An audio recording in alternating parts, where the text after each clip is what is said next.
17절입니다. 누구든지 그의 자매 곧 그의 아버지의 딸이나 그의 어머니의 딸을 데려다가 그 여자의 하체를 보고 여자는 그 남자의 하체를 보면 부끄러운 일이라. 그들의 민족 앞에서 그들이 끊어질지니 그가 자기의 자매의 하체를 범하였은즉 그가 그의 죄를 담당하리라.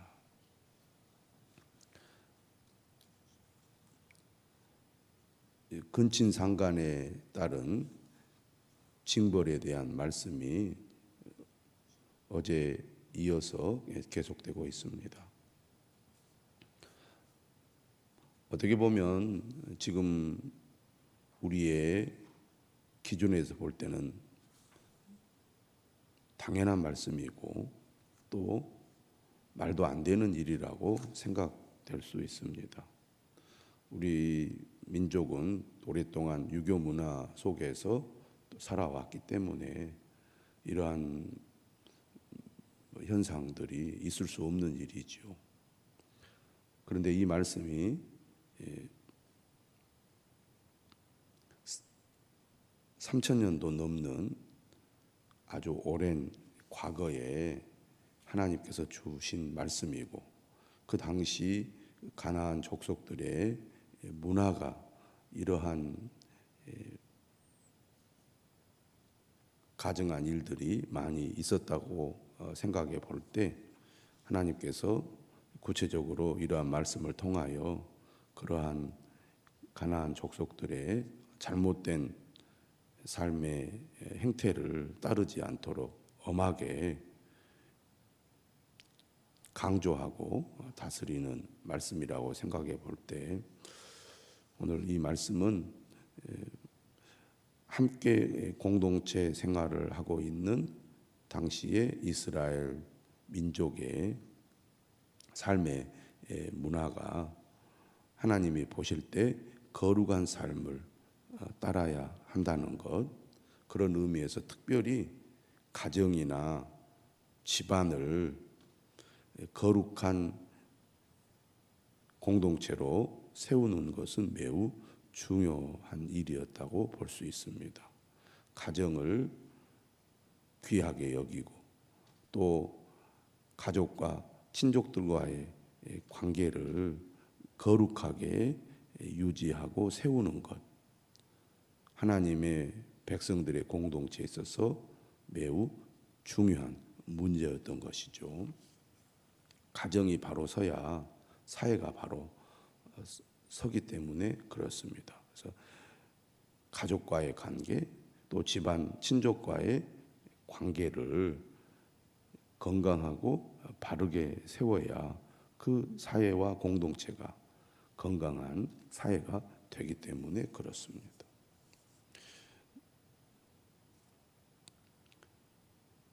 18절 말씀이죠. 누구든지 올경 중에 여인과 동침하여 그의 하체를 범하면 남자는 그 여인의 근원을 드러냈고 여인은 자기의 피 근원을 드러내었음인즉 둘 다 백성 중에서 끊어지리라.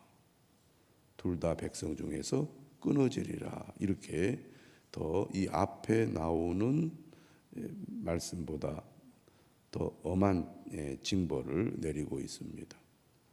이 말씀은 지난번에도 말씀드렸듯이 여성을 보호하려는 목적을 가지고 있는 것이죠.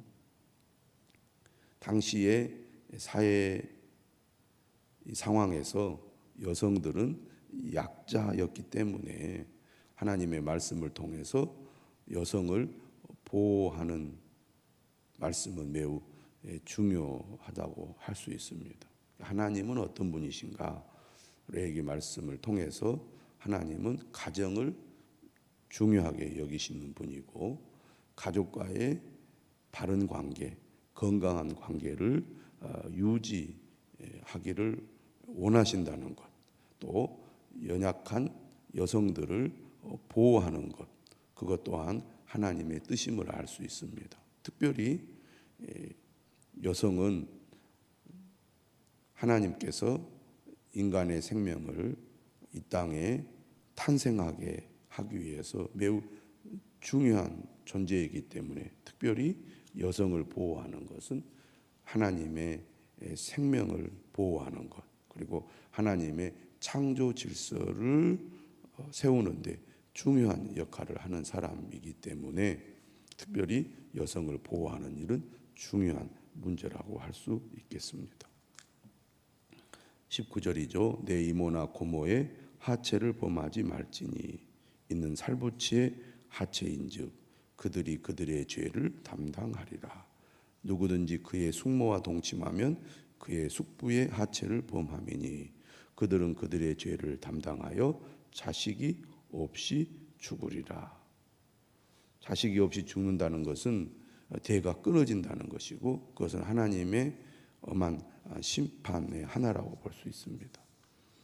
누구든지 그의 형제의 아내를 데리고 살면 더러운 일이라.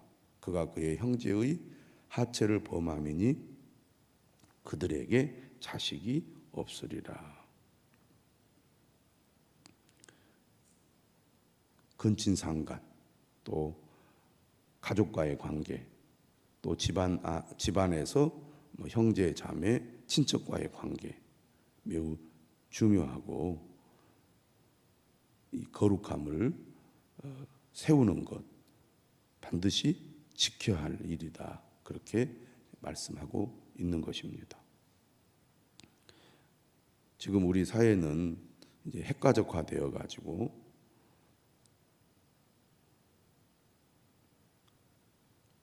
기본적인 가정 예외는 상당히 관계가 멀어지고 있는 그런 시대입니다.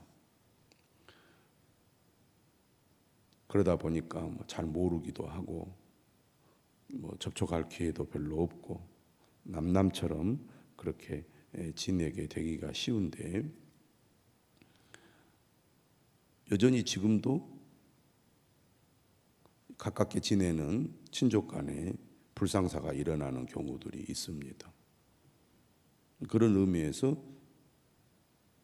하나님의 말씀을 따라 건강한 관계를 유지하는 것, 거룩함을 유지하는 것 매우 중요하고 그런 원칙들을 분명히 알고 지킬 때 좋은 관계를 계속 유지할 수 있다고 하겠습니다. 이처럼 거룩한 삶, 특별히 근친 간의 관계나 기본적인 성적인 문제에 관한 말씀들을 통하여 하나님께서 그의 백성들이 거룩한 삶을 추구하도록 명령을 하셨습니다. 22절 이하는 결론에 관한 말씀이죠. 너희는 나의 모든 규례와 법도를 지켜 행하라. 그리하여야 내가 너희를 인도하여 거주하게 하는 땅이 너희를 토하지 아니하리라. 하나님의 선택을 받아서 이제 가나안 땅에 들어가게 될 이스라엘 백성들이 무엇보다도 하나님의 언약의 백성으로서 가장 중요하게 여겨야 하는 것은 하나님의 규례와 법도를 지켜 행하는 것입니다. 하나님을 믿고 따른다는 것은 곧 하나님이 주신 규례와 법도를 지키는 것이죠. 그것이 언약의 조건입니다. 이것은 오늘 우리도 하나님의 언약의 백성으로서 하나님의 말씀을 따르고 지키는 것 매우 중요하다고 하겠습니다. 믿는다는 것은 그저 내가 지식으로 이론으로 이해하고 그리고 받아들인다는 것이 아닙니다. 그것을 넘어서서 그의 말씀을 신뢰하고 그의 말씀을 따르는 것을 의미하는 거죠. 믿음과 삶은 결코 분리되지 않는다는 것입니다.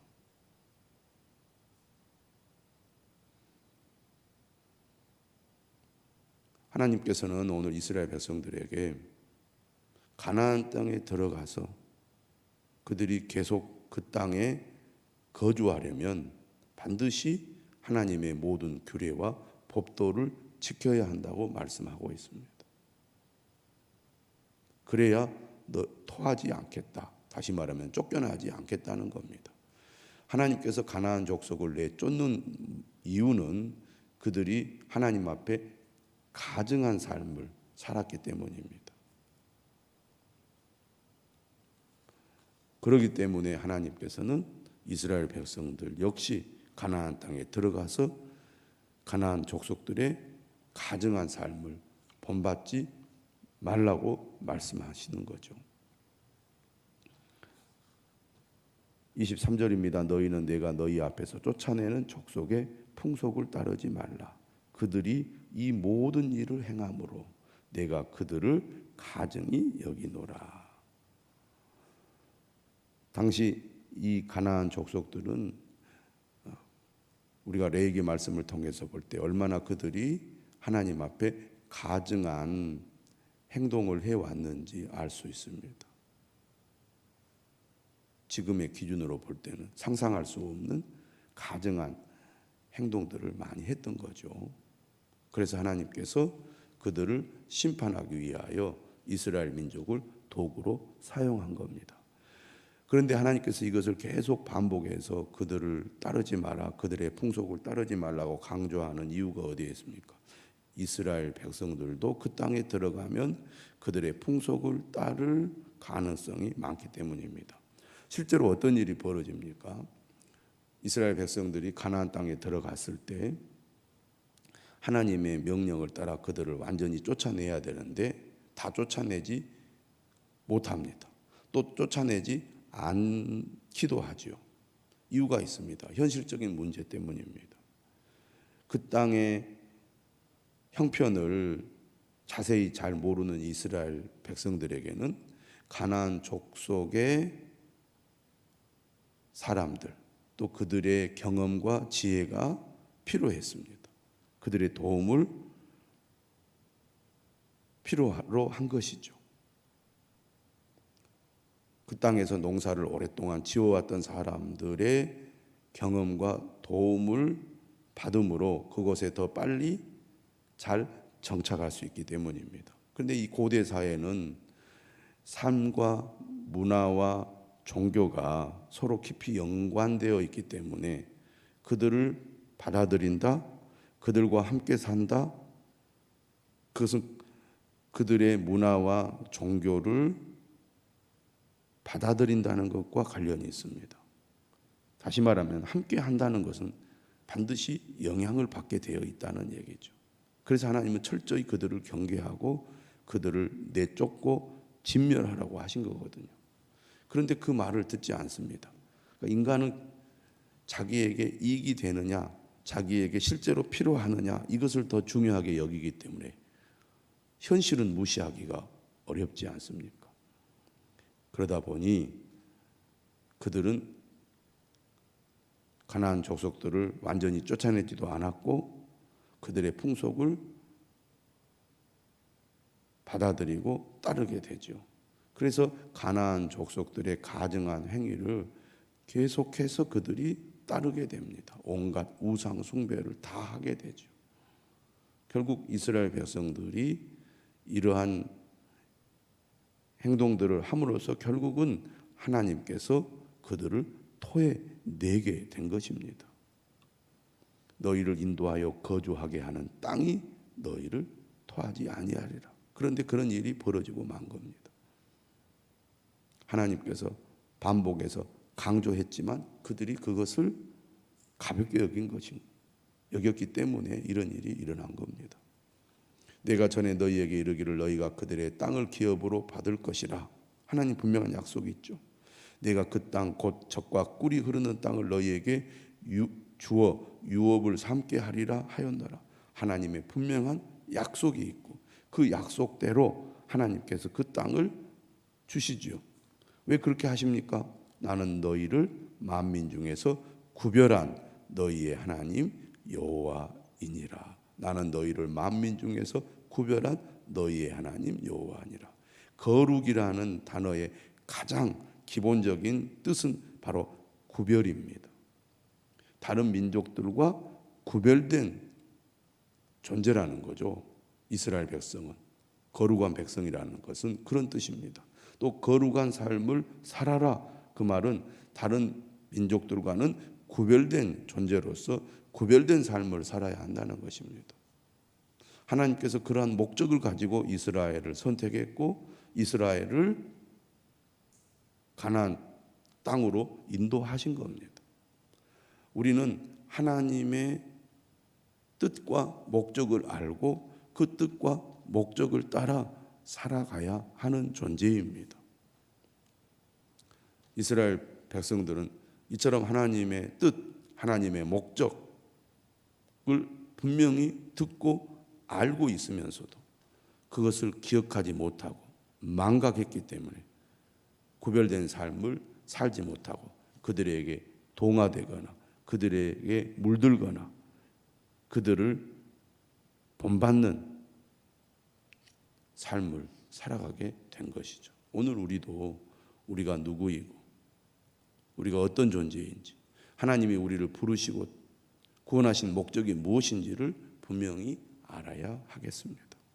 25절이죠. 너희는 짐승이 정하고 부정함과 새가 정하고 부정함을 구별하고 내가 너희를 위하여 부정한 것으로 구별한 짐승이나 새나 땅에 기는 것들로 너희의 몸을 더럽히지 말라. 부정한 것을 멀리하고 구별된 짐승, 정결한 짐승만을 먹음으로써 몸을 거룩하게 하라는 겁니다. 행동만이 아니라 먹는 것까지도 구별함으로 몸을 더럽히지 않아야 한다는 것이죠. 삶 전체 모든 것이 구별된 삶이어야 한다는 거죠. 어떤 것은 구별하고 어떤 것은 구별하지 않는 것이 아니라 가장 기본적인 일상의 삶으로부터 구별된 삶, 거룩함을 추구하는 삶을 살아야 한다는 것이 하나님의 뜻이죠. 26절입니다. 너희는 나에게 거룩할지어다. 이는 나 여호와가 거룩하고 내가 또 너희를 나의 소유로 삼으려고 너희를 만민 중에서 구별하였음이니라. 하나님께서 만민 중에서 이스라엘 민족을 구별하신 이유는 하나님의 소유로 삼기 위해서입니다. 하나님이 거룩하시기 때문에 하나님의 소유도 당연히 거룩해야 한다는 거죠. 그렇기 때문에 하나님의 소유인 하나님의 백성들은 거룩하신 하나님을 따라 구별된 삶을 살아야 한다는 것입니다.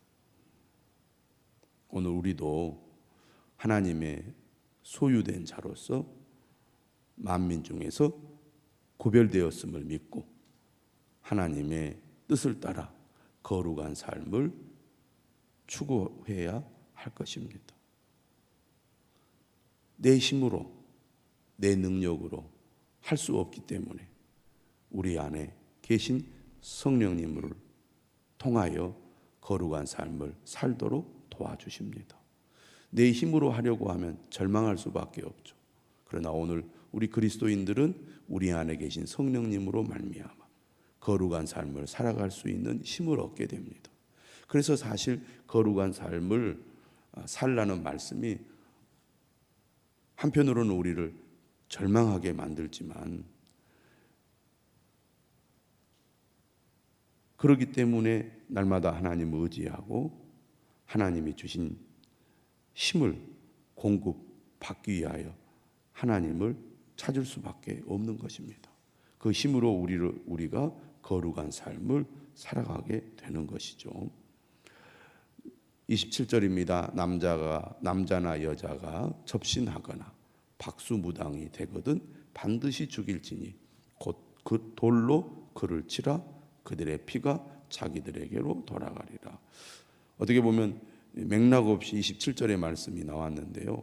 지금 이 말씀을 보면 대부분 말씀들이 반복되어 나왔습니다. 그러다 보니까 27절의 말씀도 여기서 한번 반복을 하고 있는데요.